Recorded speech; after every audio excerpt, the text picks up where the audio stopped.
Welcome to the inaugural Aspen Ideas Climate, a collaboration between the Aspen Institute and the City of Miami Beach. Please use the hashtag Aspen Ideas Climate on social media. Thank you for joining us.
The program will begin shortly.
This is a good crew.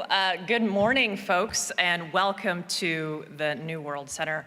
On behalf of the John S. and James L. Knight Foundation, I'm really delighted to invite all of you to the day two and first full day of this wonderful conference here we have hosted here in Miami. First, I want to thank our colleagues at the Aspen Institute for bringing the climate conference here to Miami this year. With the leadership we now enjoy in Miami Beach, Miami, as well as the County of Miami-Dade. This conference really is a practical how-to conference, and you'll see that kind of sprinkled throughout today and the rest of this week. My name is Kelly Jin, and I have the privilege of serving as Vice President for Communities and National Initiatives at the John S. and James L. Knight Foundation. I also want to take a moment to thank our co-sponsors, especially our co-title sponsor, the Related Group, with whom we at the foundation have had a long-standing relationship, and we have collectively pledged to support this conference for the next 2 years through 2024. I admit to being yet another New Yorker that has moved to Miami during the pandemic. I encourage all of you New Englanders and Northeasterners to join me. But all jokes aside, I am a longtime champion of cities and have seen Miami over the last 2 years especially emerge as one of the ideals of the future American city. But that future is not guaranteed, as you'll hear about throughout the conference today. Much of what we know and what you'll see as Greater Miami was either carved out of the Everglades or built up out of the Bay. The average elevation in Dade County is 6 feet, with a substantial portion of our population living just a stone's throw away from the water, whether the Atlantic, Biscayne Bay, the Everglades, or the intricate and interconnected web of canals that you'll see here across the city. If anyone is vulnerable to rising sea levels, it's us, to the tune of billions of dollars in waterfront real estate. But it's not just about property values. We face the risk of rising seas invading and salinating our drinking water. We bear the brunt of increasingly intense hurricanes, and we grapple with the pollution that flows into the fragile bay ecosystem. People come to Miami for many reasons, many of these of which I certainly came to the city last year because of our weather, our water, our culture, and our economy. And climate change, unfortunately, threatens all four. It's not an exaggeration to say climate change puts the very existence of this city that you'll get to walk around in at risk. Knight Foundation is focused on the idea that informed and engaged communities are essential to an effective democracy. Our heritage is in local news, and many of our investments today focus on media, especially local digital journalism. That mission is at the core of our decision to sponsor this conference. As much as responding effectively to climate issues will require technical and economic solutions, it will be just as important and as difficult to change minds. We need not only good policies and good leaders in place, but also for those policies to be developed with and embraced by people throughout Miami and throughout the region. We need ways to help them understand the trade-offs and personally connect to the fact that our individual interests cannot be separated from the world around us. Holding the conference here in a place so at risk carries great symbolism, both of the dangers we face and of our optimism. And I am a glass half full kind of person. This is a conference that brings together those with deep climate knowledge and also those who understand that long-term action begins with short-term practical policy at the local level. We know that these problems are global, we know that these solutions must be international, and we also know that if we don't begin to walk the talk, we run the risk of delivering more hot air. Let's be mindful of the scale of the problem and the size of the opportunity. And as you go throughout the day, remember that we have to find ways to make this story understood. It will be quite the day. As a preview of the sessions later today, you'll be hearing from leading architects and developers explain their approach to sustainable design. You'll hear an entrepreneur explain how he's turning buildings into Teslas. I'm particularly interested about this one. A Miami high school student talk about her big idea. Eric Schmidt in conversation with Al Roker on why he thinks tech is our greatest hope. The chief sustainability officers of Google and GM will outline the latest in corporate sustainability, and the head of the Bezos Earth Fund will discuss their philanthropy's role in the climate fight. Everyone participating today, whether in this room or online, came here to make a difference, and I say welcome, and you've got your work cut out for you. Let's focus on what to do now. As the saying goes, the best time to plant a tree was 20 years ago. The second best time is today. Let's go plant some trees together. Thank you all for your time.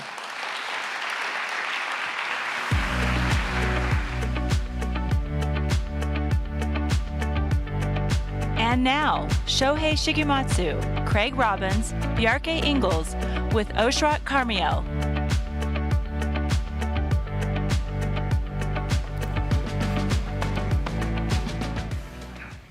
Good morning, everyone. My name is Oshrat Carmiel. I'm a freelance journalist, and I spent over a decade writing about real estate for Bloomberg News. And I am excited to introduce this all-star panel of creativity and vision for a discussion on resilience and how they go about designing and planning projects that will adapt to and withstand the test of time. And I'm going to go right to introducing the panel. I have Bjarke Ingels, founding partner of the Bjarke Ingels Group, it's a global architecture and design firm. Craig Robbins, Chief Executive Officer and President of Dacra. His many neighborhood transformations includes the Miami Design District. And Shohei Shigematsu, New York-based partner at architectural firm OMA, large portfolio of urban and public space designs, some of which he'll talk to you about today. So I'm going to start with Bjarke. He's got a bunch of interesting projects that could really exemplify resilience and sustainability, including first self-sustaining floating city. You want to start there?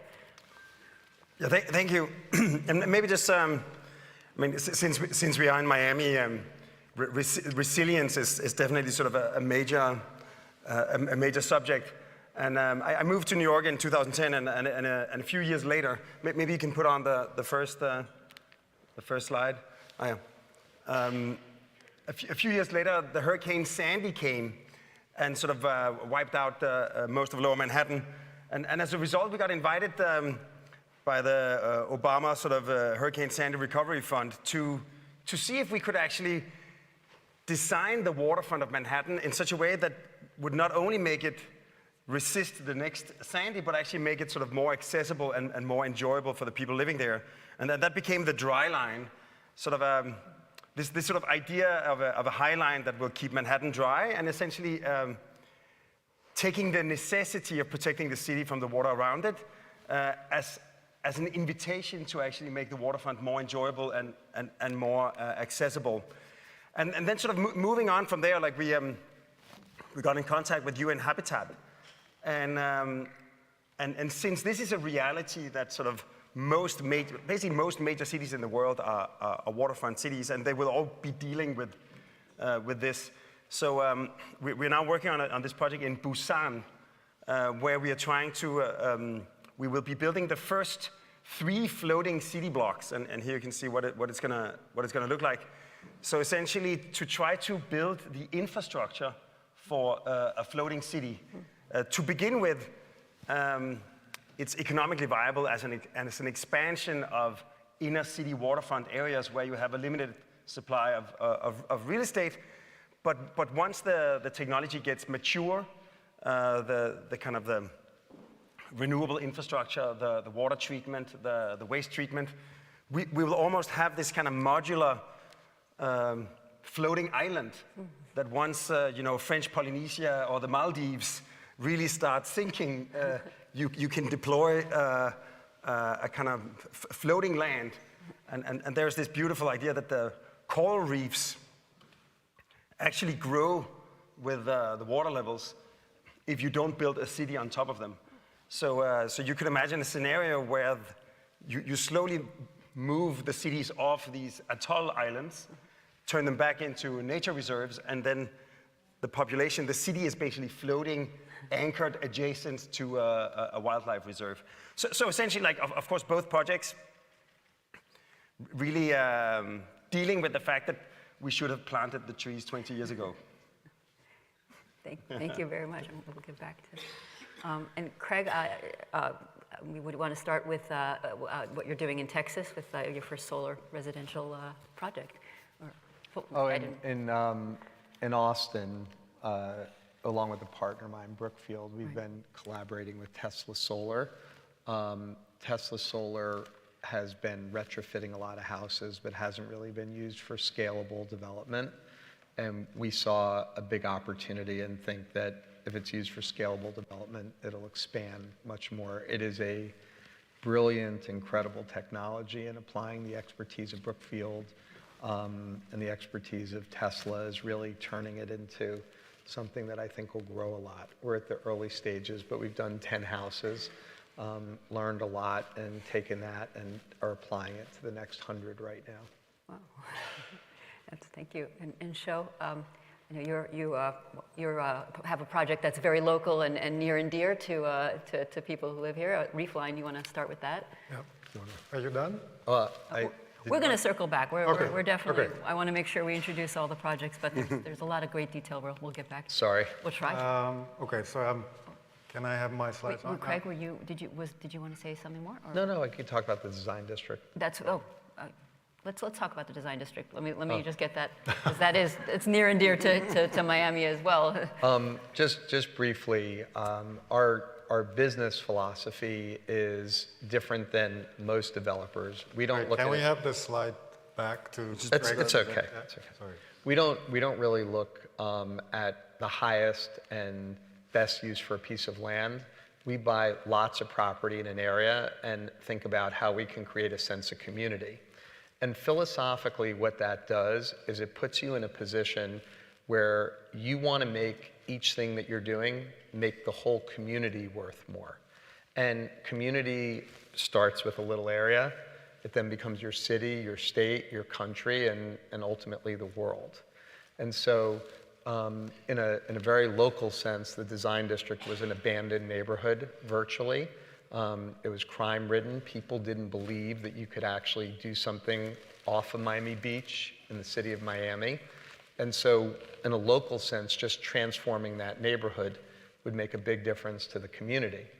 But then doing it in a way where it was equally dedicated to culture, with mainly art, architecture, and design, but lots of cultural activations as it was a place to do business. That also was kind of an out-of-the-box transformative approach to a neighborhood. And then in a national level, thinking about how that would change the way people perceive furniture design. In the United States, furniture design was just sold in these fortress-like malls, and you needed a license to get in. Or retail generally is in mall-type environments, and turning it and doing it in a cultural-type place. And then that ends up implicating what people do, not only around the country, but around the world. And most importantly for this conference, it's the first Category 4 gold LEED certified neighborhood development in the world. And so that was a way where we could really implicate not only these business type issues and these cultural issues, but merge in the importance and the advocacy for environment. Thank you. No, I appreciate that. I'm just going to start, but I was very lucky to be involved in such a representative project for Miami Beach that is kind of a convergence of different ambitions, like tourism, environmental protection, and also art, which is called Reefline. Everything that's called line with a line nowadays, as you heard. But it's ironically that when Miami Beach actually reinforced the beach, they actually, eliminated a lot of the natural reefs along the coast. So this project is spearheaded by Jimena Caminos. I don't know if she's here. But basically, in order to recreate the reefs along the shore, instead of putting concrete blocks to revitalize the reefs, we are putting art. And we are the master planner of that. And in order to, create a destination of art and culture under the water, so we are inviting a lot of different artists. And we are also doing one sculpture, which is this one that looks like a sea creature, which is a combination of 8 spiral stairs. The stairs becomes obsolete under the water, so we wanted to test how the meaning will change, but also to create a kind of arena-like condition where the reefs you're immersed within the reef, like this. But I think it really represents how Miami Beach or Miami is growing with a lot of different ambitions of architecture, art, and culture, and tourism, and also environmental protection. And I think this project really shows how Miami is leading this kind of the notion of convergence. Thank you. And so one thing, I'll go back in the same order, and I hear this in all your comments. And you said, when the technology matures, and you said we're going to do the first 10. Let's see how the next 100 goes. So the thing I would want to ask you, and I'll start with you, Bjarke, is you're not just building. There's no template that you're working off of. There's a lot of anticipation. There's a lot of technology that either doesn't exist or needs to exist. Things that you have to come up with.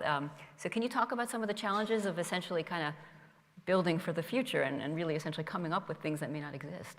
Yeah, yeah, but I think actually, maybe just to be annoying, to actually really emphasize that I think that the good news is actually that that so much already exists, and that I think more than anything, the challenge ahead of us, it is less about inventing things that have not yet been invented. It is actually more about really identifying the solutions that are totally ready and available and scalable. So in that sense, I would say, and with scale comes basically the things we make a lot of, they become better and better at a lower and lower cost, like cell phones and computers and television screens and washing machines, etc. So what we really need to do is to find a way to bring scale to these things. We did a few studies. We're trying to look actually at the environmental challenges on the scale of the planet. And just a few things that surprised us when we benchmark all the different ways of producing energy. Today, solar and wind actually outperforms all of the fossil fuels.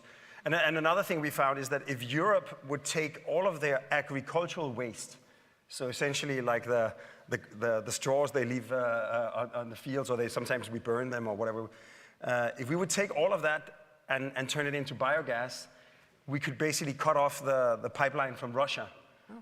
So in that sense, all I'm saying is that the good news is all the solutions are available. All we need now is to have a plan, a holistic plan to implement them systematically at scale. And the more we do it, the more the powers of productization will give us higher and higher quality at a lower and lower cost. Thank you. And Craig, can you talk about scaling up, into a full residential neighborhood from? So I thought what Bjarke was saying is really interesting, because there's two types of innovation. There's innovation where someone has to really invent something new, and then there's innovation where you take what's out there and you just get out of the normal habits and you find a way to do it differently. And our habits, sometimes it's economic, sometimes it's political, kind of tend to restrain us. And so, like, what we do is pretty obvious. There's nothing that we're inventing that isn't out there. We're just taking these different components and applying it into a neighborhood. One of the things that was really interesting to me when we got this LEED certification is how easy it is and how relatively inexpensive it is. Like, this is something that everybody can do, and it's not a big deal. It does cost more, but when you look at the cost of building impact fees or other expenses that you have in business and the limited return that you get on them, and then having a place that really stands for this sense of community, I think it makes a difference. And what we've seen, it's hard to attribute what component of the neighborhood is making it more valuable. But all of these things, the fact that it's pedestrian friendly, the fact that it's a real creative environment, the fact that it is LEED certified, all of that has led to where people appreciate it more. And so it's actually getting a much higher return than you would get in a normal metric. Right. And therefore, like, we're doing something that I think is positive for our community and those different levels of the community, but it also happens to be, make a lot of business sense. That's the best marriage of all worlds. Would you like to talk about also some of the idea of challenges, new technology, and how you move forward? Yeah, I think that right now we have a lot of simulation softwares available. So it used to be that, like LEED for me is a little bit like kind of post-rationalization or adapting the kind of notion of sustainability to the typical notion of buildings. But nowadays you can simulate during the process of design the wind, the solar, many things, and that can shape the architectural siting and shapes to some degree. And I think that's a kind of encouraging thing for me that used to be that the architecture is made and then you kind of simulate the environment, but now actually in the process of designing you can, environment can shape the architecture, which is a kind of, what architecture used to be in the past, coming from Japan also very much, catered to the specific environment. And I think that's quite encouraging shift that we are also trying to do more and more. But also one more thing, I'm also interested in like the contradictions of like environmental ambition versus the what people want. For example, office building. People want more and more transparency, more glass, more views in residential building too. But the environmental, let's say, rigor is prohibiting a lot of buildings to have, all glass. And I think the glass itself needs to perform more and more while it has to be more and more transparent. And I think that kind of contradiction interests me to actually deal with as a design issues. And Craig, you're building an office building too. I mean, is that something you're grappling with? We are, but again, if you, with our office building, we've worked with Ray, who's a part of Architectonic, and Bernardo and Lorinda's son. It's a great local firm, and he's, the next generation. But we've also included Daniel Arsham, who's an incredible artist, happened to go to school in Miami, grew up in Miami, and had a studio for years in the design district. And so we're replacing, extra glass with terraces, and plants, and past plaster, exactly. And so there are ways where people think they want something, but if you offer them something new and better, you can tackle this issue and also be different than everyone else. So it isn't the same boring kind of structure that everyone else is using. But I think there's also something about this, this notion Shohei was mentioning of convergence that in many ways, I think especially it may be a very American thing that there is this notion of front of house and back of house. And there's this notion that you almost don't see the back of house, even though the back of house is very often right in your face. And it's this kind of fenced off area with some gas guzzling chillers, or it's the roof that's full of, like a village of galvanized metal boxes. And I think what sustainable technology offers is actually this idea that, we're opening the headquarters for Google, where the entire facade is made out of these dragon scales that they've been nicknamed, but it's essentially tiled photovoltaic panels.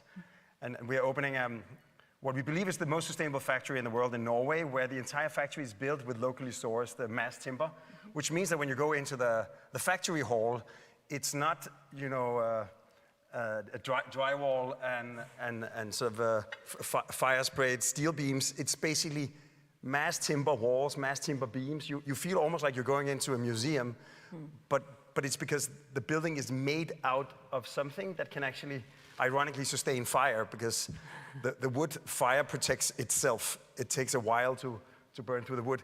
So you end up having this amazing opportunity where the structure of the building becomes the architecture and the finish of the building, where the technical installations actually become the beautiful material that is the facade. So instead of having to first solve all the practical utilitarian in an ugly way, and then see how much are you going to spend on marble on the facade afterwards, you can actually sort of combine the two in a more sort of holistic approach. Less cladding, the better. Yeah. Trying to conclude because who's going to have the final word? Less cladding, the better. That's the takeaway, less cladding. But yeah, is there, we got 25 seconds and I don't want, but I don't know if that's enough to cover, your Hoboken project problem. Oh, no. Any takeaway? No, it's okay. Yes. We're doing also post-Sandy thing in New Jersey, which is completely opposite. We're more surgical, and against Bjarke, who has a big kind of line, we're kind of very surgical, acupuncture-like. I'll just say it's a great honor for the first time performing at the New World Symphony. On stage. Thank you. Thank you so much to our panelists, Bjarke, Craig, and Sho. Thank you. Have a wonderful day.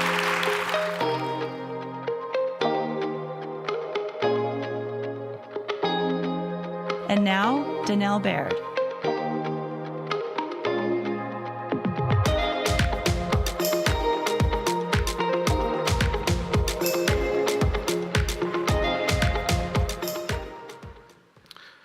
Morning, everyone.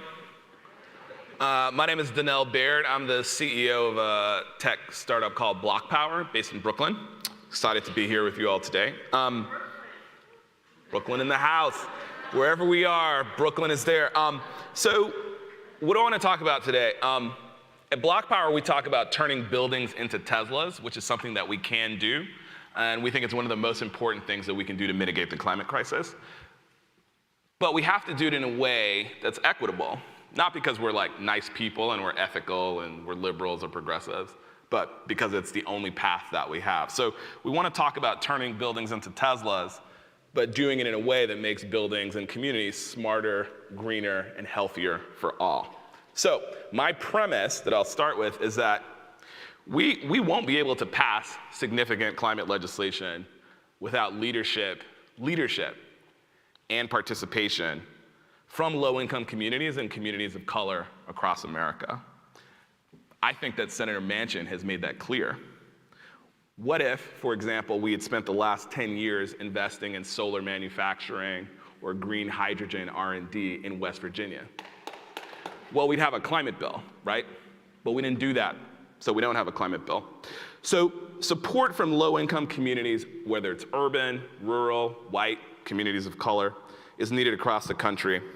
And we're not doing this because we're like nice people and we're like righteous. We're doing this because there simply is no other strategic path to achieving massive intervention in the climate crisis in the United States without leadership and participation from underserved communities. So whether you disagree or agree with that, I will move into, from that premise, into a little bit of our sense of the problem. So the problem is just as a quick example, there's 125 million buildings across America, but let's talk about the middle-sized buildings, like the building that we're in. We're not inside a skyscraper. It's not the biggest building in Miami, but it's a pretty big building. It's bigger than a house. So there's 5 million of these kinds of buildings around America, and they're really hard to decarbonize. They contribute about 7% of greenhouse gas emissions across the country. Buildings overall contribute over 30% of greenhouse gas emissions across the country. It's a massive problem. It's going to cost $1.2 trillion to fix it. We have a set of solutions, we believe, that are existing. It's not pie in the sky. It's stuff that we can do right now to decarbonize these buildings. One, we're going to identify the all-electric equipment that's going to allow us to rip fossil fuels out of the equipment, out of the buildings, in the same way that Tesla rips fossil fuel engines out of vehicles. We're going to rip fossil fuel heating systems, cooling systems, cooking systems, hot water systems. We're going to rip them out of the building and replace them with 100% all-electric, green energy-powered systems. The second thing we're going to do is go to Wall Street and borrow capital to buy the equipment, pay the construction workers and green construction laborers who are going to install this green energy equipment in these 5 million buildings. And we're going to lease that equipment to building owners. The third thing we're going to do is we have a massive shortage of construction workers of any kind across America. So we're going to need to train up a new generation of construction workers. So we're going to identify, finance these green solutions in millions and millions of buildings across America. We're going to reduce greenhouse gas emissions from 30% from the real estate sector to 0. That's something we can do right now.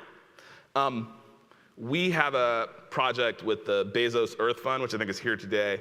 They gave us $6 million to build predictive models of all 125 million buildings across America. So every American will get a free green building score and a free green buildings plan as to how they can turn their own home or church or school or synagogue into a Tesla. And so we've built a mapping tool and a web application that's free for folks to look at that. We've negotiated, I think, $100 million with Goldman Sachs and Microsoft to provide financing for low-income communities to access green energy technology. But last, and where I'll end, is we have started to take responsibility for training low-income communities and communities of color to participate in the green buildings revolution. I think in the last panel you heard a bunch of great stuff about all of the cutting-edge things that are happening. Here's a gentleman in the Bronx. We have trained them on augmented reality building capture, so that not only are we training him on basic construction processes today, but we're training him for the construction processes of the future. You can see his little augmented reality camera on top of his construction hat. So in New York City, Mayor Eric Adams has given us like a $40, $50 million contract to train and hire low-income individuals, about 800 of them, from the highest crime, highest gun violence afflicted communities in New York City, which are in the Bronx and Brooklyn and Staten Island. It's across the 5 boroughs. These individuals have been identified by the NYPD and the District Attorney's Office in New York City as being likely to be involved in a future incident of gun violence. Gun violence is a really big problem in New York City today, as it is in many countries, many cities across America. Here are some portraits of some of the 500 individuals that we are employing right now. They are ex-veterans of Iraq and Afghanistan. They are folks who graduated from foster care. They are survivors of domestic violence.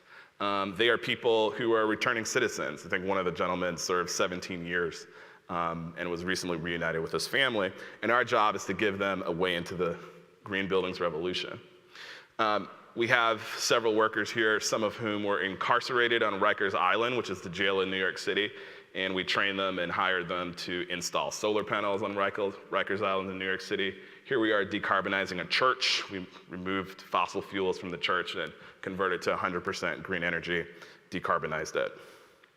We're installing community Wi-Fi to connect low-income families during the pandemic. And so when you employ 1,200 low-income people, lots of interesting things happen. But I think for all of us, the most interesting thing is they start like calling you and texting you about the climate bill in the Senate, right? Because they're up at 2 in the morning watching C-SPAN trying to figure out why the Senate won't pass the climate bill. And that's what happens when you engage leadership and participation and employment for low-income communities and communities of color. So with that, in 4 seconds left, I'll wrap. It's good to be with you today and look forward to continuing the conversation throughout the day. Thank you.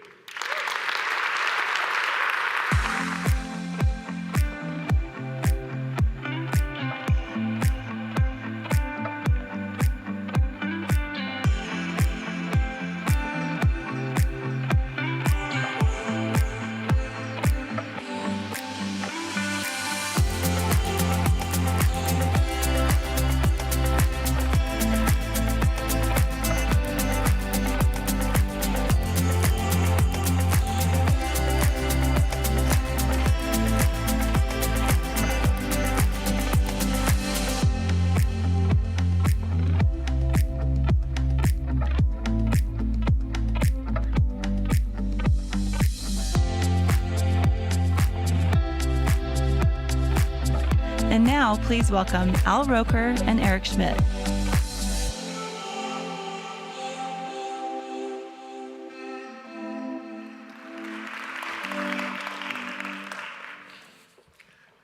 Morning, how is everybody? Morning. Oh my gosh, here we are. Eric and I color coordinated today. So this worked out. We're pretty in pink. Well, welcome to Miami. That's right. I'm really thrilled to be chatting with you, Eric. And it's interesting, I think, in that you talk about timing. The UK Met Office just released a study that shows the probability over the next 5 years of surpassing the 1.5 degrees centigrade limit is at 50%. 2 years ago, it was at 20%. Last year, 40%. We're now at the likelihood of sometime in the next 5 years reaching that threshold and surpassing it. When you hear that, what do you think? Well, you know, we call it climate change. This is climate destruction. And because of the negative feedback loops, so-called positive feedback loops in the system, it accelerates. And every month and every year and every decade that we delay, the cost is infinitely higher for the people who follow us.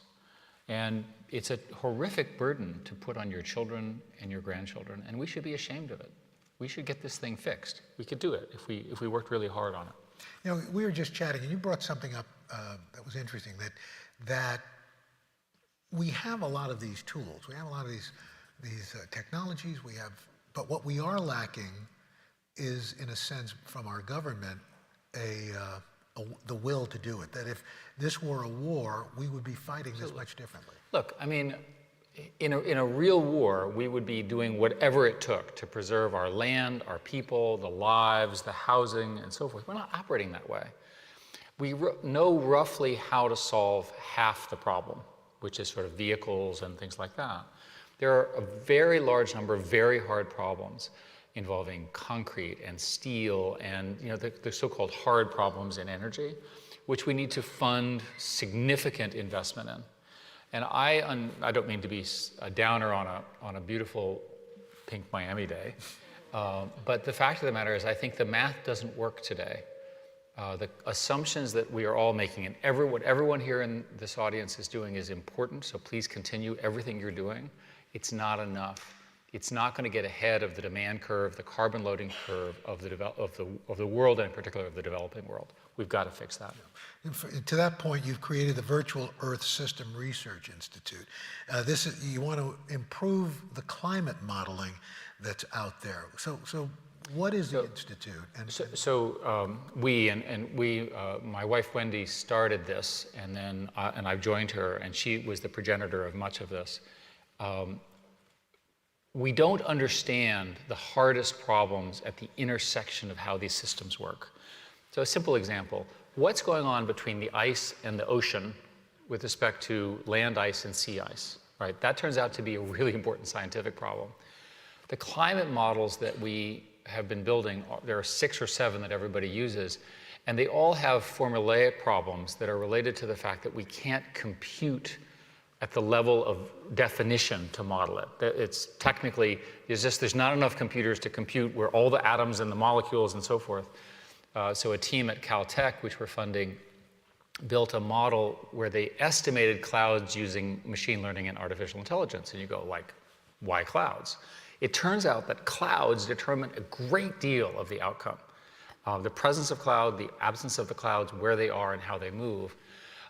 There are horrific scenarios where if the heating continues to go at its current rate, and we don't stop it, which hopefully we will in 100 years, we will eventually get rid of most of the clouds in the center part of the equator, and they're not recoverable, right? We would literally get rid of them for 1 million years.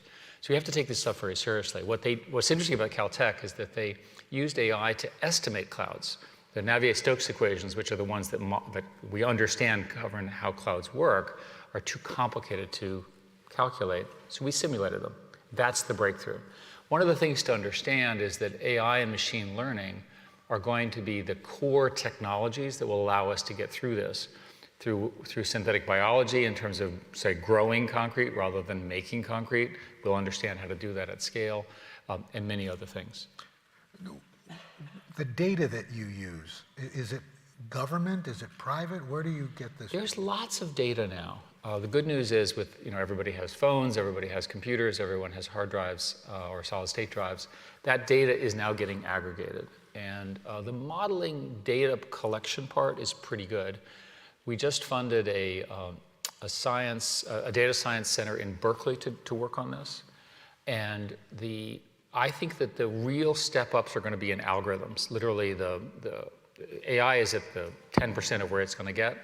We understand roughly how it works, right? It's very good at classification, very good at recommendation engines, very good at optimizing things.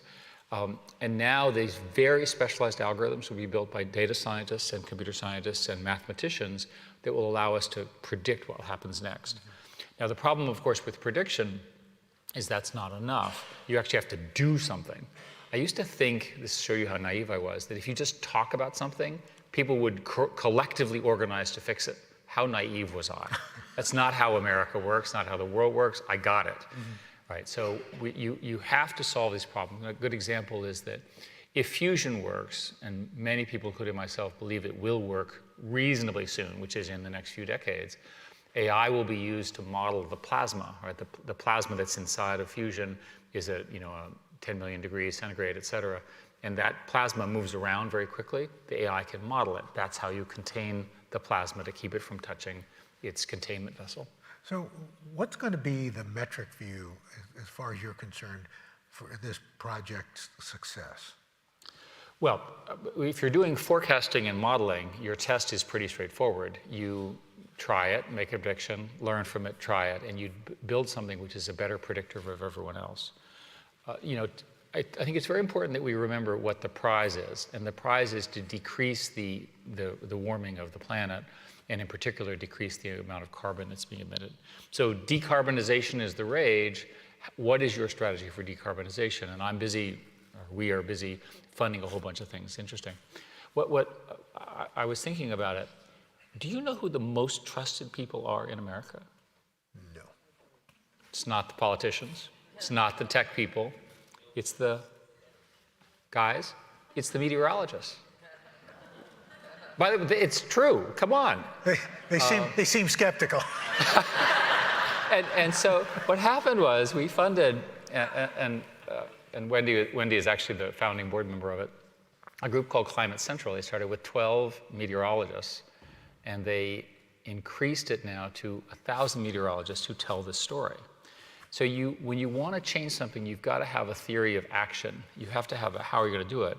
And because I was so naive, we've now sought after people in your profession. And by the way, it really is true. You are the most trusted people. Well, yeah, it's funny because we do use Climate Central information on the Today Show. A number of our NBC stations, our NBC News Climate Unit, we work with Climate Central a lot, so we really appreciate that.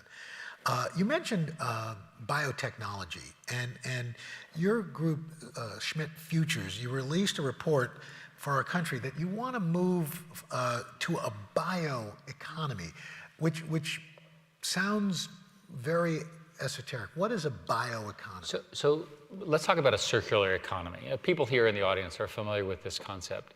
You basically use something, produce something, and then you produce refuse, and the refuse is then used again. That's a circular economy in one form or another. All natural systems have essentially a circular economy. A circular bioeconomy is where you have that circularity, and you're using the raw biomass from other things, like the chaff from wheat. Every state has something that it produces a lot of as debris after it does something. Feeds this into, think of them as breweries. And these breweries are big, right? And they grow stuff in it. We have a lot of evidence that we're about to enter a period where somebody, some country in the world, can dominate what will be a $30 trillion industry. The beauty of the bioeconomy, if we do it right, is it solves a bunch of problems. First, it helps solve climate because you can grow the food rather than, I'll give you an example. There are ways of fixing nitrogen in plants in such a way that they consume less nitrogen. You can make them more climate resistant. You can grow the materials, as I mentioned. There's one project that's working on the ability to make runways by growing them. Literally, you spray them. Now, when I say grow, how are they grown? They're grown in the equivalent of yeast, in the equivalent of breweries. Now, these breweries are big, and furthermore, they'll produce a lot of jobs. And by the way, guess where those jobs are going to be? The rural states of America, and in particular, Republican ones. So if you think about it politically, it makes sense that if we get the whole country to embrace the essentially bioeconomy, live a biotic world, It's good for the country. It's good for politics because people will agree on it for a change. The facts will win. It'll be good for science, and it'll help solve the problem. But given where we are right now in this country, politically, when you talk about just renewable energy, it suddenly becomes a political divide. Are you optimistic that making a sea change in the way we produce things can happen here? You're more of an expert on our political system than I. I'd like to have a political system that operates based on facts. And the facts are that we're in trouble and that the cost of future generations are increasing. We have a situation now where the Arab world and India are in the process of becoming unlivable. It's called the wet bulb temperature. You can't actually go outside. You actually can't evaporate enough water to stay alive as a human. How is that okay? So as a political matter, we've got to come up with stuff in the American system, which is broken in half, where both sides agree, right? So at the moment, if you look at our political leadership, they agree on Ukraine. And I agree with them. That's good. We probably all agree, right? Let's find some others. Energy can be understood as both a climate problem, but also a business problem. If you reinvented the energy systems around these new technologies and people were making money, a lot of people would calm down, right? The problem was that renewables came in from the side. They weren't seen as legitimate and so forth. There is a long-term problem that you have trouble with getting enough base load out of renewables. In order to solve that problem, you need either very large batteries, which people are working on, and we could build them, so that's a good idea. But I think the truth is we're going to need more base load. You mentioned future generations dealing with this. You've got a program, RISE, that looks at these brilliant young people. How does this fit into trying to fight this climate crisis? So we announced $1 billion program over lifetimes to support the super smart next generation of people who will bail us out of the mess that we've all created. And the theory was that, and there's some evidence, that you can identify these people at 15 or 16. So we set up a complicated global test with recommendations and so forth. And one of the things that they had to do was to do a project. There's a woman in Mexico who was, I think, particularly illustrative. She built a hydroponic system. Hydroponic means it's self-contained ecosystem, essentially, to grow vegetables and plants. And this is, there are so many examples of new people and their ideas, and the generation that's below us is much, much more concerned about this than we ever were. And so we need to acknowledge that, and we need to give them the money and support them. That's an example. As you look at this, is this almost in a sense a human incubator of next level ideas? But the question, let me say it another way. There is an Einstein somewhere in the world. We just haven't found him or her. There's a next president at 15. We haven't found him or her. And so to the degree that we can look for these people of extraordinary commitment and extraordinary talent and extraordinary ability, let's get them there faster. That's the idea. It's a training program of a particular kind. In this particular case, we have sort of a bias, which is like them to come to the US and come to these schools, because the universities in the US are particularly excellent in this stuff. When you look at these young people that you have in this program and others, do they give you optimism? Are you optimistic about the future, given who these young people are? The generation that's now coming in their 20s is so extraordinarily more impressive than the previous generation, which I was impressed with. And I think it's partly because they've grown up essentially internet savvy, right? So their whole experience has been the explosion of information. And those who had the intellectual ability or emotional maturity to take advantage of it could grow very, very quickly. And that's a great sign. The problem here is you have a collective action problem, and you have to basically agree that there are things that are more important than any one thing. And that's a problem in democracy. And in autocracies, you have a collective action problem in the sense that the collective action doesn't oppose the autocracy enough, and the autocracy then does whatever it is its rent-seeking behavior, which is typically destruction of the habitat. So neither democracy nor autocracy seems to be a particularly good fit to the problem we have now. Do you feel that the citizens of any given country, so let's say here, are in a sense ahead of their politicians, that they want change, but that perhaps their government isn't providing what they need? Some do. One of the things to understand about politicians today is that they are an accurate survey of today's voter preferences. And I don't mean tomorrow's or yesterday. Our political class is so tied to daily polling, daily messaging, they're told what to say and so forth, that system does not produce wisdom. It produces polling. And so you have to figure out a way to get the society to have a wiser view of this. What's interesting is that, again, using Democrats and Republicans, both groups care a lot about the planet. They may for different reasons, but they care a lot, right? The religious groups, for example, that we've worked with, they care a lot about the planet because God gave it to us. And we are the stewards, if you will, of something that God created. And this is their belief, and they're willing to put money into it. We need to harness that energy more. And we touched on this briefly, but I want to go back to artificial intelligence. Is artificial intelligence, if not the key, one of the keys to this problem? Well, let's assume that fusion remains far away. How are you going to solve this problem? The most obvious way is with demand-side management. We have supply-side management in the sense that you can turn on and off, commands. But if we were to modernize the grid, which we don't seem to be able to do, although we keep talking about it, and if we then had dynamic demand-side management with some kind of economics around that, shift your load to the evenings and so forth, and did it uniformly, it would work pretty well. So remember, energy is a business, and the more you can treat it like a business and use either taxes or subsidies to get what you want, the better, right? Most people will respond to a price signal around energy if it's made apparent to them.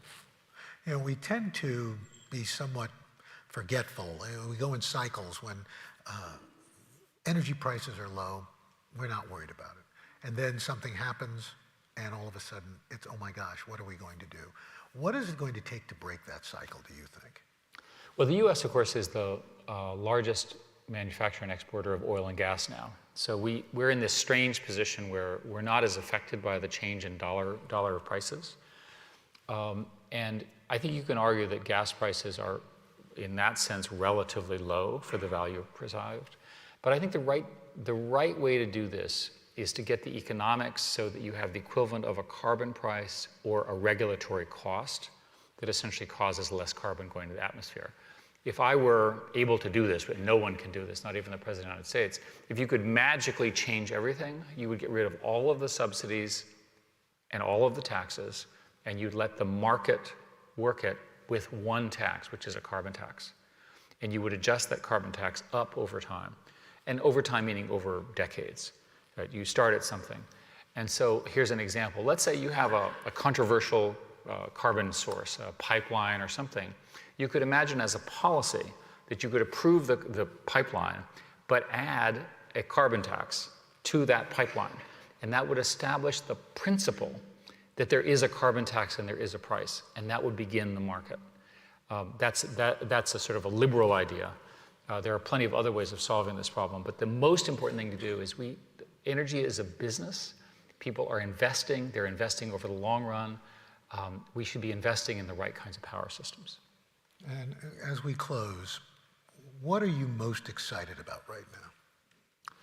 The union of the AI, the modeling, and the research is going to give us, on one side, and then this bioeconomy on the other. The two of them together are going to give us a real shot at solving this problem. And I'm more excited about it than I've ever been. I'm also worried that once again, because the way our system works and because we're not on a war footing and we're not actually taking this seriously, that we'll miss this window. And every year of delay has huge compounding costs. It's very easy to understand. I also worry a lot about the collective action problem across the globe. But you can't moralize against you unless I represent good morals, right? You've got to take ownership yourself. And people always say, well, they don't do it, so we won't do it. That's a bad way to live your life. It's also a bad way to run your country, and it's not a good way to solve this problem. Eric Schmidt. Okay, thank you very much. Thank you all.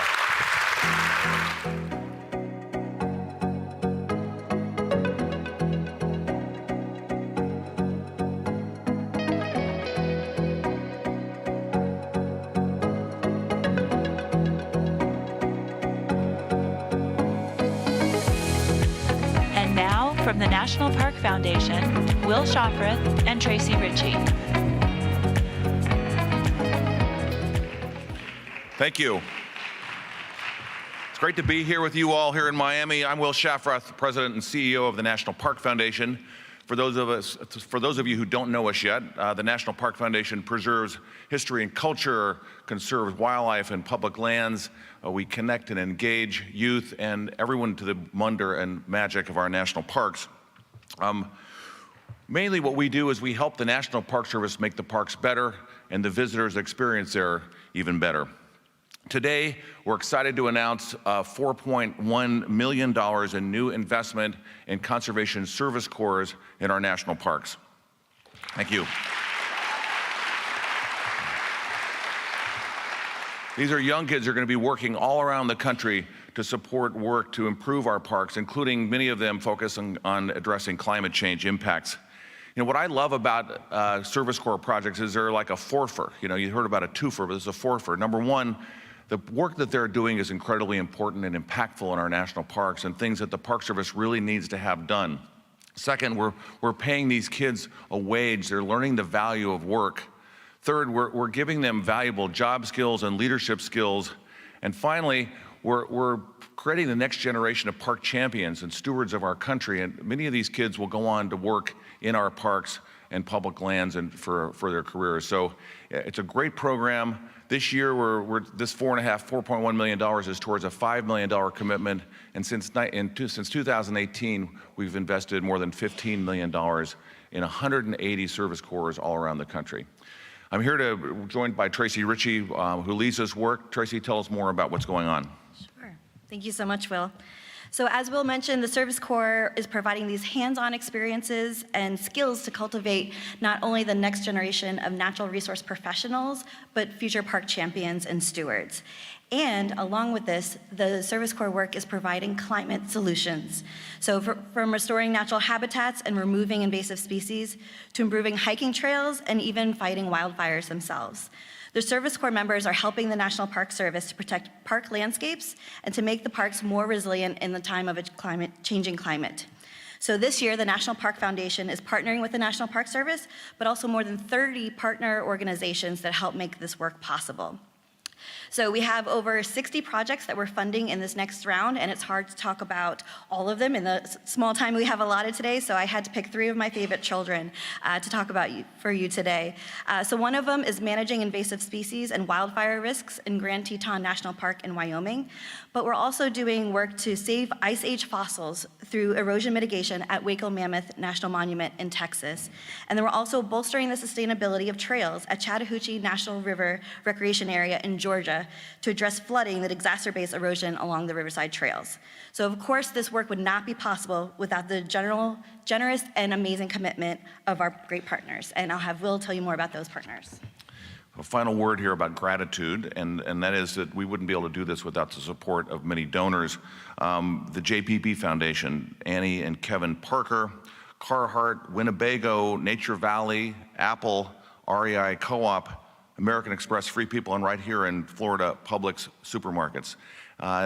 These organizations and companies and individuals have contributed nearly $5 million to support this work all over the country. We couldn't do it without them, nor could we do it without our partners like the Corps Network, the Student Conservation Association, Conservation Legacy, Montana Conservation Corps, and the many others that work on behalf of the parks. Thank you all for being here, and have a great week.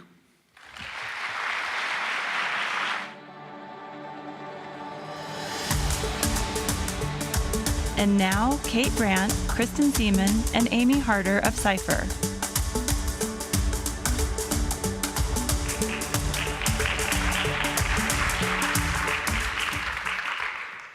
Well, hello, everyone, and good morning. My name is Amy Harder. I'm executive editor of Cypher. That's a new publication by Breakthrough Energy. We are covering the technological transformations that we need to reach net zero. And a core part of that challenge is engaging corporations, which is why I'm thrilled to be moderating this panel on the evolving role of the Chief Sustainability Officer in corporations. And here with me today, we have Kate Brandt, the CSO of Google, and we have Kristen Seaman, the CSO and Vice President at General Motors. And what I love is that you two represent such different industries, and that's why to tackle climate change, we're going to need everybody from the automakers to the tech companies and everybody in between to get on board. So thank you for being here, and thank you everybody for joining. To kind of open it up, I want to start with just kind of get a top line sense from each of you on what your company's climate goals are and how you, as the CSO, are being empowered to take out those goals. Kate, let's start with you. Wonderful. Well, such a pleasure to be with you all, and absolutely such a topical question. I think we were just talking about backstage this tremendous race to the top I think we're seeing right now on corporate climate commitments. And I think that is so, so critical. So at Google, we've been doing this work for many years. Sustainability has truly been a core value since our founding. And a couple of years ago, I worked really closely with our CEO, Sundar, and we set out what we see as our third decade of climate action. So this is building on a lot of historical work we've done. Going all the way back to 2007, we committed to carbon neutrality. In 2017, we started matching 100% of our electricity with renewables. So we really asked ourselves, what's that next frontier of action? And we're looking at it really across three dimensions. The first is, how do we lead at Google? How do we ensure that through our own operations, our own value chain, we're driving change? And there we're focused on our net zero by 2030 target. But we also want to think about it far beyond our four walls, the role that our technology can play in enabling others to take action. So when we support our partners, we're working with cities to provide them tools to take action on climate, providing businesses the solutions that they need to address their work that they need to do. And then lastly, it's about enabling everyone. We have the privilege of having products that billions of people around the world use every day. We want to utilize those products to make the sustainable choice the easiest choice for everyone. And Kristen, you come from a pretty different industry with a bit more infrastructure than perhaps Google. For sure, yeah. So thank you again for having me here. Just awesome to be up here with both of you. And I love how you started it, Amy, talking about this is going to take everybody, because one of the things we talk about at GM is that this transition to an all-electric future that we're focused on really is going to take everybody, and we know we can't do it by ourselves. It's going to take communities and policy and our employees to really make that happen. But we set some pretty bold goals in the start of 2021. First was to be carbon neutral in our products and operations by 2035.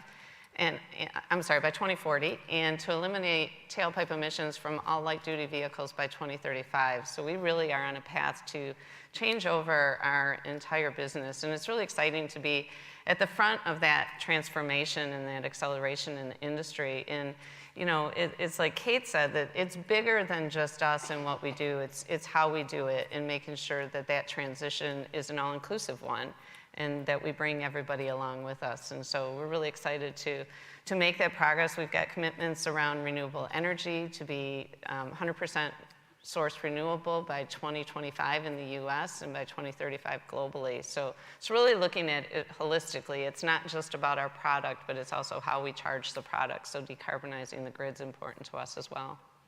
So the flip side of this big rush of corporations issuing climate goals is skepticism.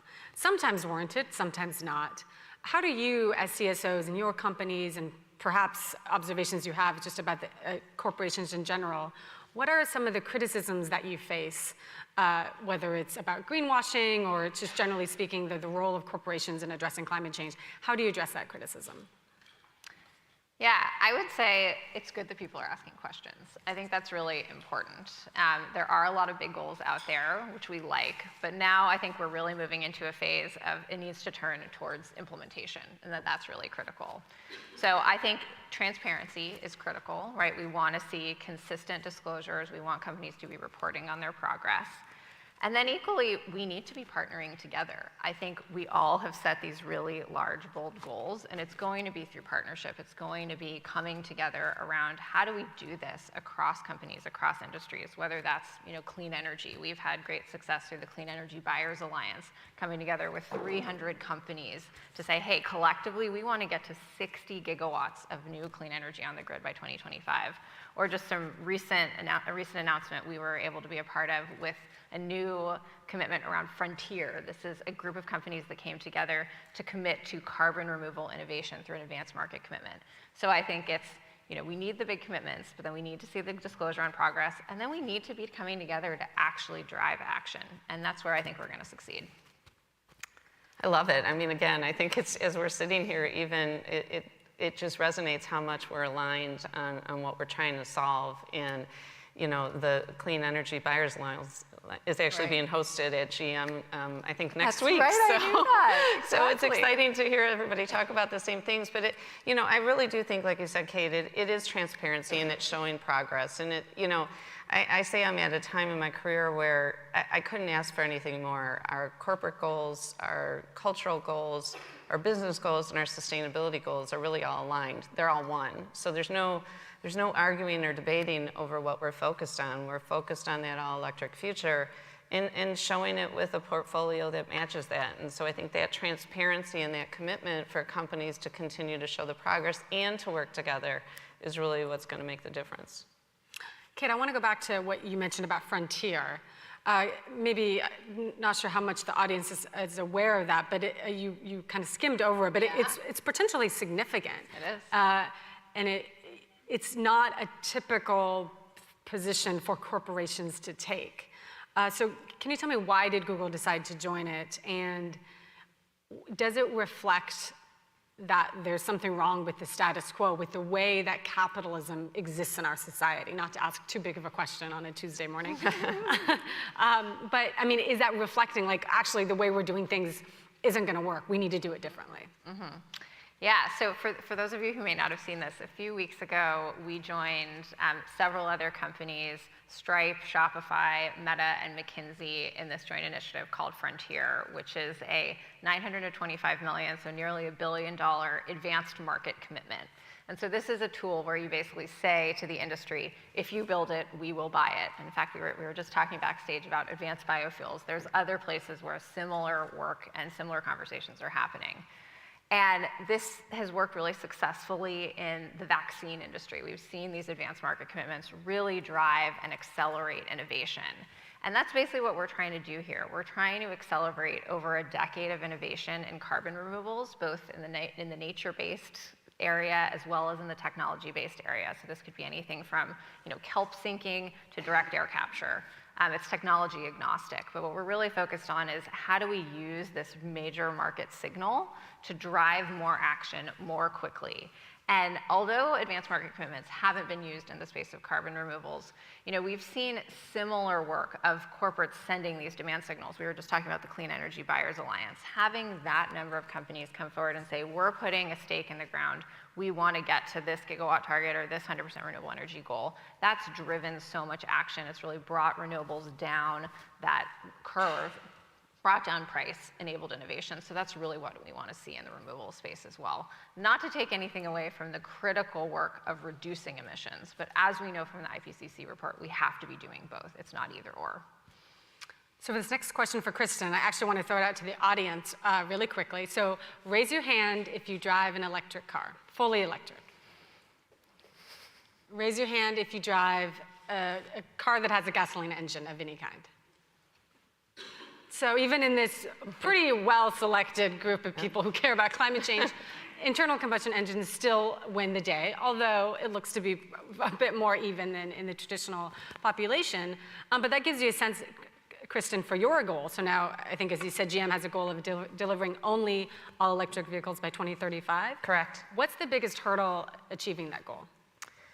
Yeah, I mean, I think there's the challenge of what comes first, right, is one of the biggest discussions that we have, right? You talk about the infrastructure, but when the automobile came to be, there wasn't a gas station on every corner. And so with a lot of discussion around charging stations and the infrastructure, and we're doing a lot in that space to make sure that, we talk about everybody in. Everybody in is our brand, our mission, and when you talk about that, it's meaning that we don't want to leave somebody behind. We're committed to have products across every price point. They talked about it yesterday, John Doerr's book, right? That it needs to be where an ICE engine and an EV are priced at the same point so that it can be an affordable vehicle for everybody, not just an affluent, option for people who maybe even have multiple cars in their family.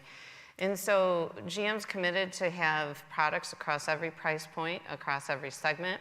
We've done a lot with charging infrastructure, and one of the products, we've invested over $750 million for charging, and that's everything from DC fast chargers to, we've worked with our dealerships we're committed for them to install over 40,000 charging level 2 chargers in their communities. And we were talking about your small town that you grew up in, and they put a charging station in. Well, who knows better about where charging is needed than the people that are living in the community? In the US, over 90% of the population is no more than 10 miles away from a GM dealership. So if we have all of them committed on where to put charging in their communities, maybe it's the local community center, maybe it's the high school football field. It's not just the high-end shopping malls that maybe we see today. And so that once that's happening, people can start to see that they can live in an EV future. So I want to do a lightning round question where you answer a short answer to my short question. So on a scale of 1 to 10, 10 being completely and 1 being not at all, how important is government policy to ensuring that you achieve your goals? 10. Yeah, I give it like 9, 10. So that being said, another criticism that I think corporations in general face is that corporations have big climate goals, but then people say that they go to Washington and they talk about so many other things other than climate change. And they're not actually lobbying for a carbon tax or for a particular policy, at least compared to the other priorities of their teams. And I know you guys are the CSO, so you're not on the lobbying team, but can you give us an insight into how you manage this internal dynamic, considering I'm sure you're aware of that the public perception that sometimes there isn't alignment there? Yeah, so I have the benefit of, before I came to Google about 7 years ago, I was the federal chief sustainability officer in the White House. So I've really worked on these issues from both sides, both in the public sector and the private sector. And my observation is, I think one of the things policymakers really need from companies is affirmative policy proposals. They actually want to hear from us of what do we need? What do we need policymakers to do to unlock our ability to achieve our goals, but ultimately to get to climate action? And so for that very reason, just a few weeks ago, we put out a new policy paper that's really focused on this key climate lever that I know we're all thinking about, which is how do we decarbonize the grid so we can meet our corporate targets, but so we can get there for everyone. And we put forward some very specific recommendations. We said we need a federal clean energy standard. We said, you know what? We think that nuclear, as long as it's safe, it needs to stay on the grid right now because we need that carbon-free energy, and taking it offline is going to lead to an increase in emissions. We also think that wholesale electricity markets are really powerful. We've seen about 80% of corporate PPAs are happening in wholesale electricity markets. So we want to expand the ones that exist, and then we want to see new ones in places here like in the Southeast and in the West. Also, we need to be phasing out coal. And then lastly, we need to be investing in the grid, in transmission infrastructure and delivery infrastructure so that we can continue to build the grid of the future. So that was really important for us to say, we want to come forward and tell you all, what is it going to take for us to get there, and have that affirmative point of view. Yeah, I mean, I would say, I said a 10, right, because it goes back to it's going to take everybody, and we can't do it by ourselves. And so policy needs to be supportive of the transition. One of the biggest things that we've been working on lately is around equitable climate action, and it's really focused in 4 key areas. It's the future of work, and making sure that we bring our workforce along with us, that maybe the 80% of what the vehicle manufactured is consistent between an ICE engine and an EV. So that workforce is needed and important in how we bring them along with us. It's charging infrastructure, which I talked about. It's and making sure that EV equity, right, so that everybody can have access and see themselves. And lastly, we have a climate equity fund that we started, which we've committed over $50 million to work with communities on how everybody can be part of an EV future. It's everything from, we've partnered now with over 20 small community organizations that are working on EV transitions. It's everything from, in California, there's an organization called Valley Can that's training technicians on how to work on EV vehicles. It's RMI has been doing things to make sure there's not charging deserts where people, don't have access to charging stations. Or there's an organization on the East Coast that's using EVs to transport senior citizens in an EV to, for free transportation, whether it be for appointments or whatever. So all of those things, though, need policies that are, complementary and work together, whether it's the greening of the grid or it's infrastructure changes. So it really needs to be all work together. It's crazy on that point about the price of electric cars. I mean, the average salary of a Tesla driver is $250,000, and they almost certainly have a second gasoline car for their long day trips and road trips. Kristen, from a subsidy perspective in Congress, are you supportive of additional subsidies or maybe tax rebates that could be more equitable because they go to they're available at point of sale as opposed to on a tax return? Yeah, I think the important thing is making sure, again, that it's available for everybody, right? Some of the current policies have a cap, right? So early adopters were maybe, disadvantaged in the transition. But it really comes down to making sure that there's a product and price point available for everybody. It needs to, there's people that they have one vehicle in their family. Like lots of families have one vehicle in their family, and in many cases, that's their livelihood. They use that vehicle for their careers and their jobs and how they provide for their families. And so it's really important that it's not just an affluent option, and that we've announced we're going to have a $30,000 Equinox in the next couple of years available amongst all of the other exciting products.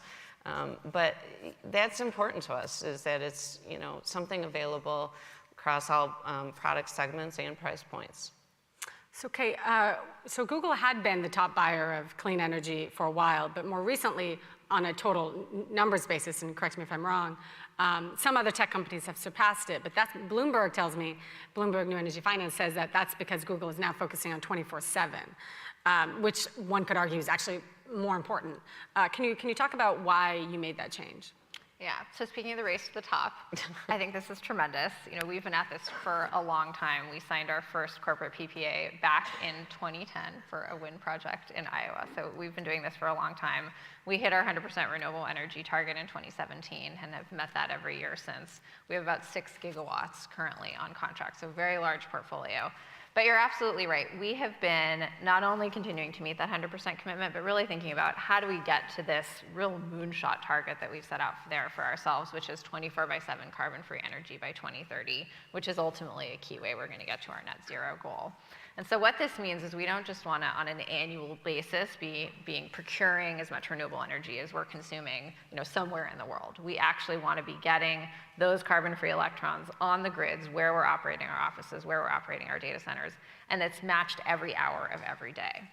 So we're making a lot of progress. We already have 5 of our data centers in the US and Europe that are at about 90% plus carbon-free energy. And we're doing this in a variety of ways. We are looking at new technology solutions. So we've been thinking about other baseload carbon-free energy solutions like geothermal, working with a great company called Fervo that's looking at new geothermal technology. And we're actually bringing some of our AI to the table to help them execute upon it. We're also thinking about batteries. We have a data center in Belgium that just brought online last month the first batteries that are being used at a data center for backup energy storage. And then when we don't need them, they're providing grid services. And then lastly, continuing to bring on very large-scale renewable energy projects, whether that's a big project we just brought on in Chile last month that's getting us to about 80% carbon-free energy, but also looking at new contractual arrangements like we've done with NV Energy. We're actually doing solar plus storage from the outset. So it is trying to think more holistically, moving us from not just these large-scale renewable energy procurements, but also how do we get towards that 24/7 carbon-free end state. Great. Well, for my concluding lightning round, I want to ask each of you to pick one word to describe the moment we're in with corporate responsibility and climate change. Adjective would probably be the most sense. I would say exciting. Yeah. You can't choose the same one. No, I can't use it. Inspiring. That's great. Well, thank you, Kate and Kristen, for this great conversation, and for the audience for tuning in. Thank you all.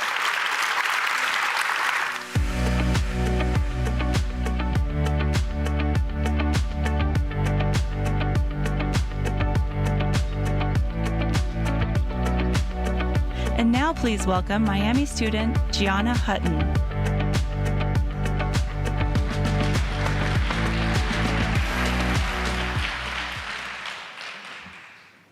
Good morning, everyone. My name is Gianna Hutton, and I'm a high school senior at Miami Palmetto Senior High School and a local climate justice organizer. So I want to start today off with a bit of a narrative. Every Sunday, my dad and I would go biking to a local mangrove ecosystem at Matson Hammock Park. Every Sunday of every year. And every Sunday of every year, I started noticing a few changes in my favorite park.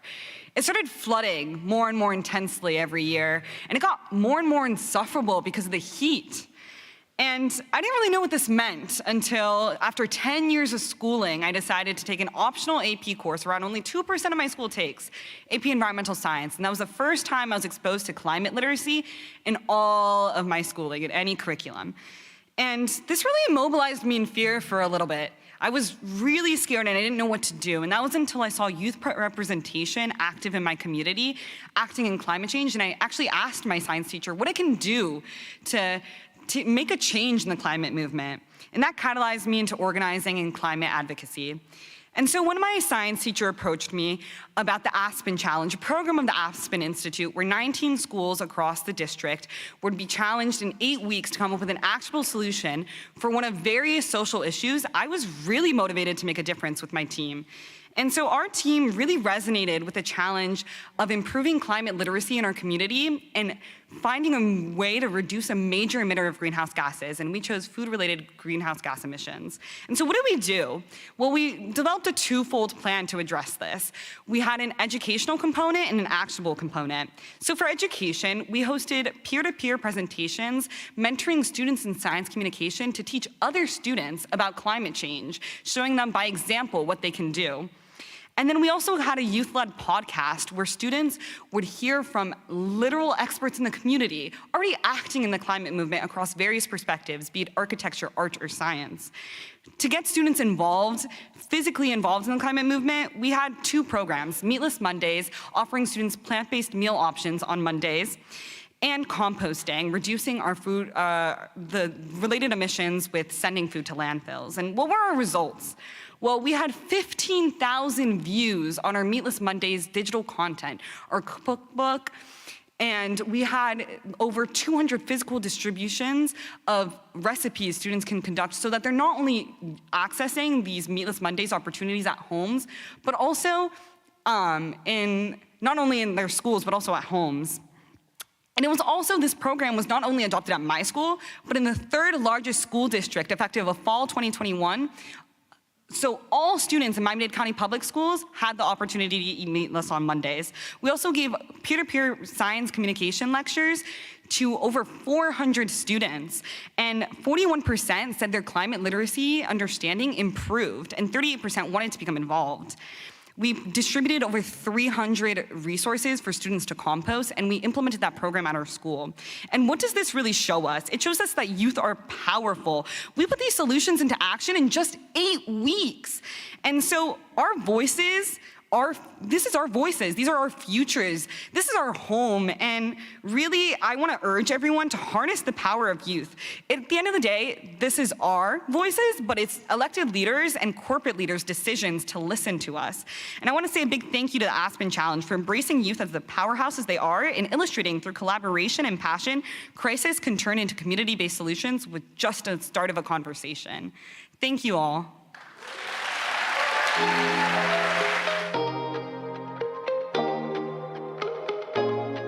And now, Andrew Steer and Vanessa Hawk with Telemundo.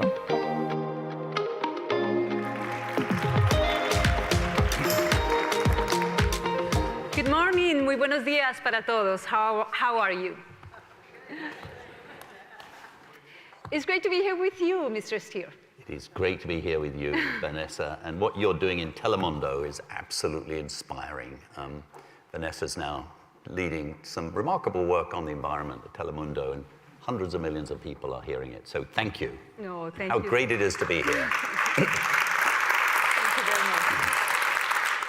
Okay, so the Bezos Earth Fund was launched in 2020 to fight the climate crisis and to protect nature through $10 billion in funding over the next decade. And it's truly wonderful to be here sitting with the person that is in charge of allocating these very important resources. So thank you for being here, Mr. Stewart. This is it's wonderful to have you.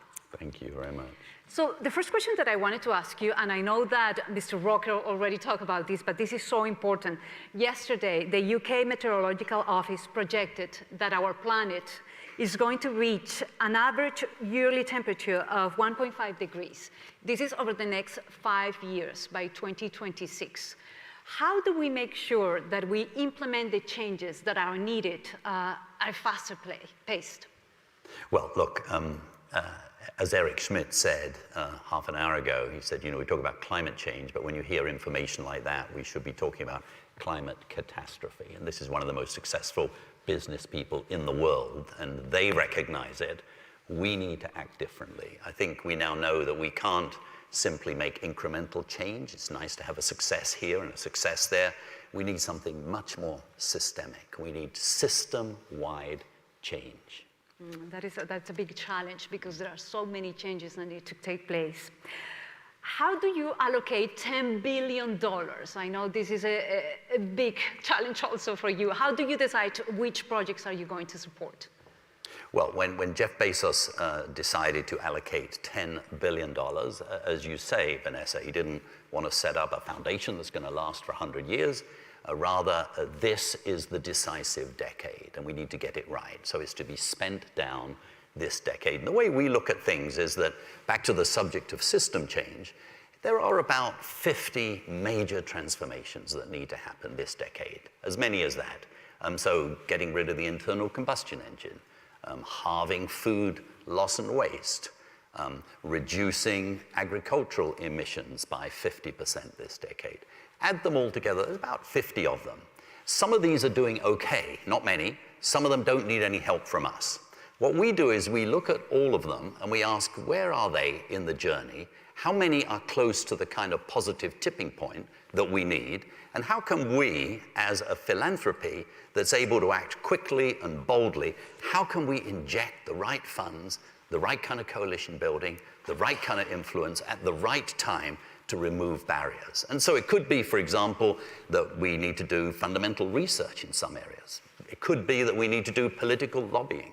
It could be that we need new technologies to monitor progress and hold people accountable. It could be that we need to help the private sector de-risk, for example. So there's lots of entry points. So what we do is have something called a system change lab, where we monitor these issues, and then we try and be fairly forensic about where we inject money, and we need to do it boldly. And the great thing about philanthropy is that you're able to take bigger risks, you're able to move quickly, and we actually need to move quickly right now. We never do anything on our own, of course. We'd work with governments, we work with corporations, we work with NGOs, we work with scientists.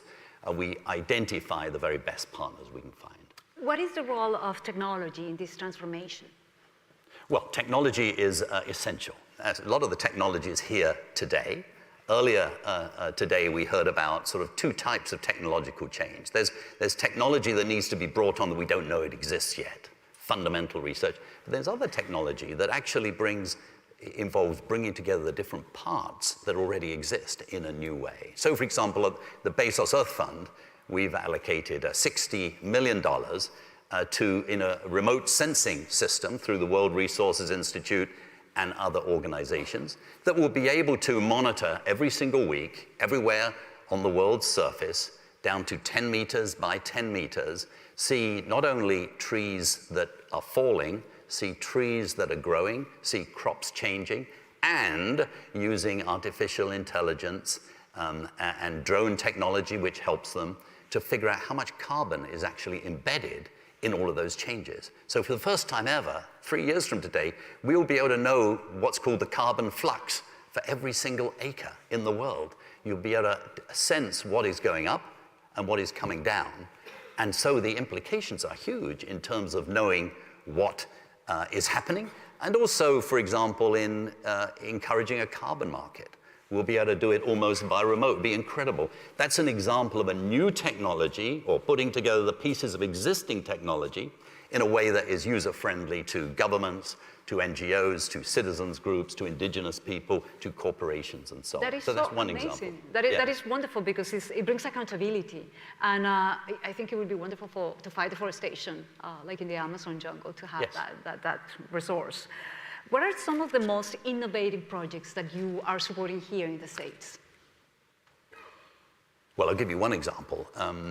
So in the United States, there are 480,000 school buses. That's a lot. 99% of them are run on diesel or petrol.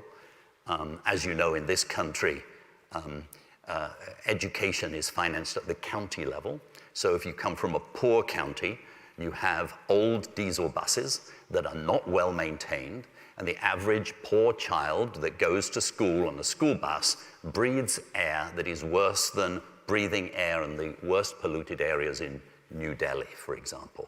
So why not electrify them? So we have a project that we are investing in to create the policy environment, the lobbying, bringing together manufacturers, school districts, utilities, so that those 480 school buses will be electrified. And think about what that does. That not only prevents carbon emissions, incredibly polluting, it improves health, it creates a new generation of school children, because what we want to do then is link that to curriculum, so that school children actually start learning about the electrification of the economy. They start talking to their parents.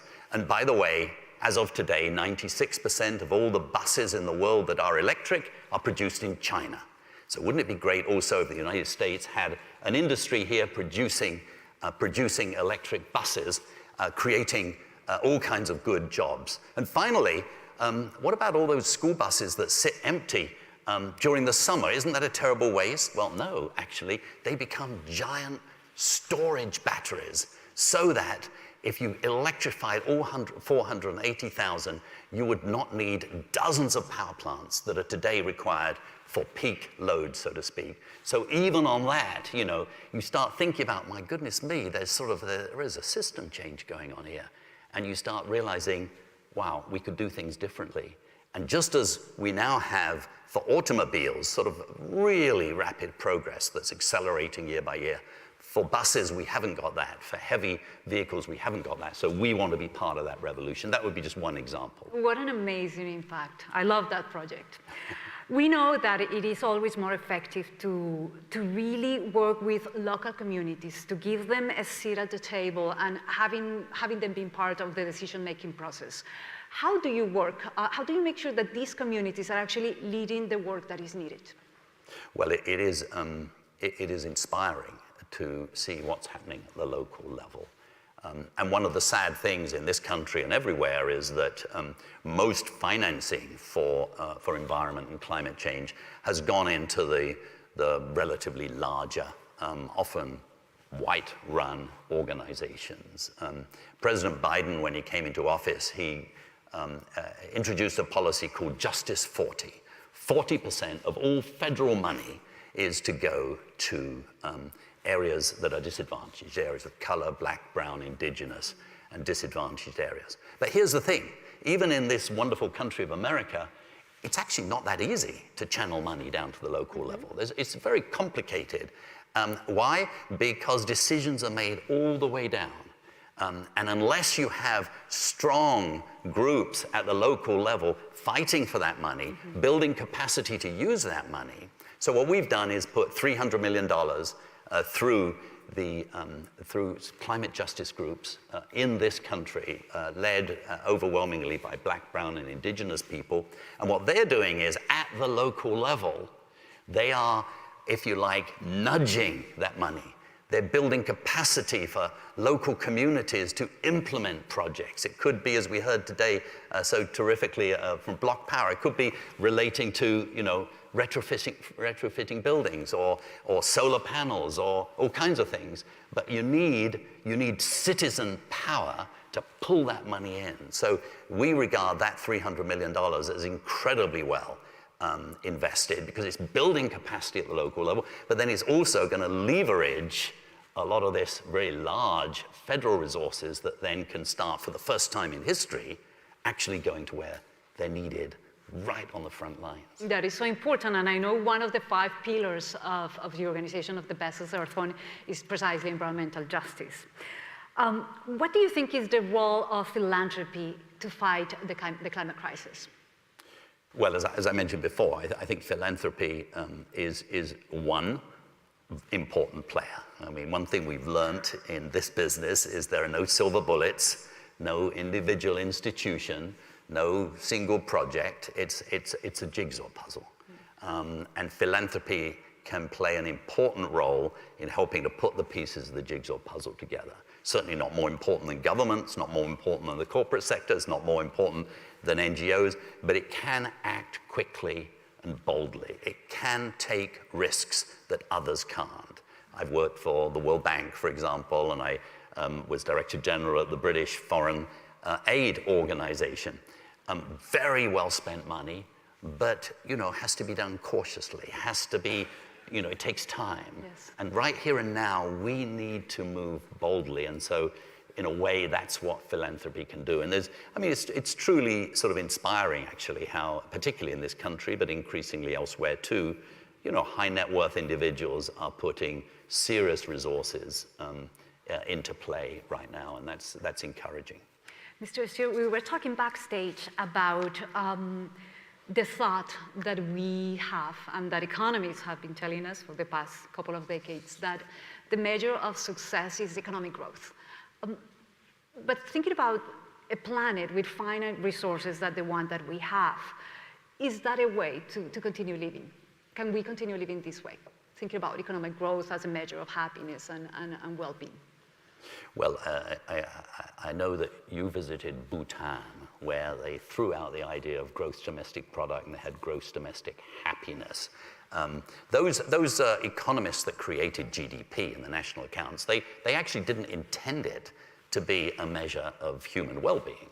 They intended it to be a measure of the economy, which is useful if you're a policymaker and you need to decide how much money in the system and so on. What we've done is we've sort of imputed to this idea of GDP that somehow it's to do with human happiness. Well, certainly, if you are poor, you need higher income and you need economic growth. And most of our work at the Bezos Earth Fund is in developing countries, and my goodness me, they need economic growth.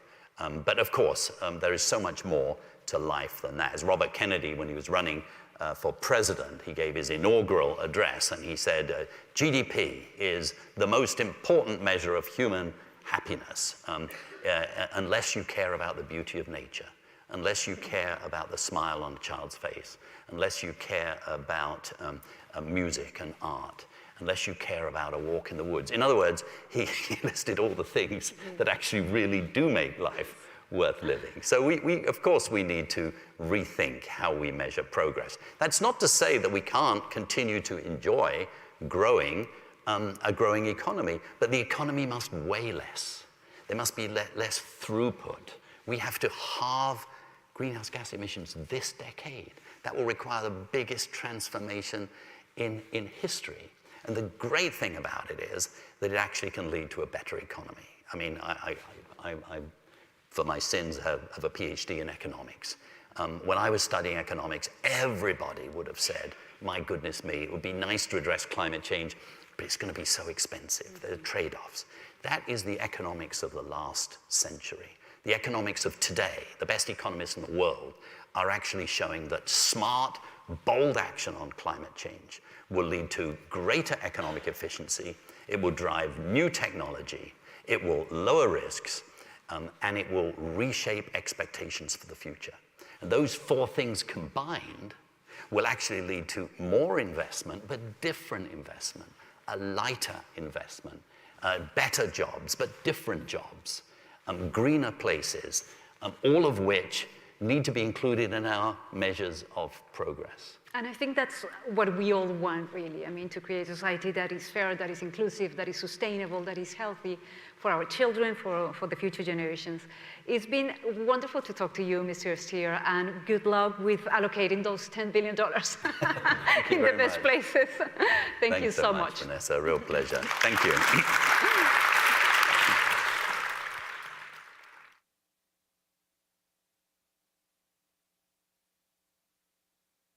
That concludes this morning's session. The next set of sessions begins at 11:30.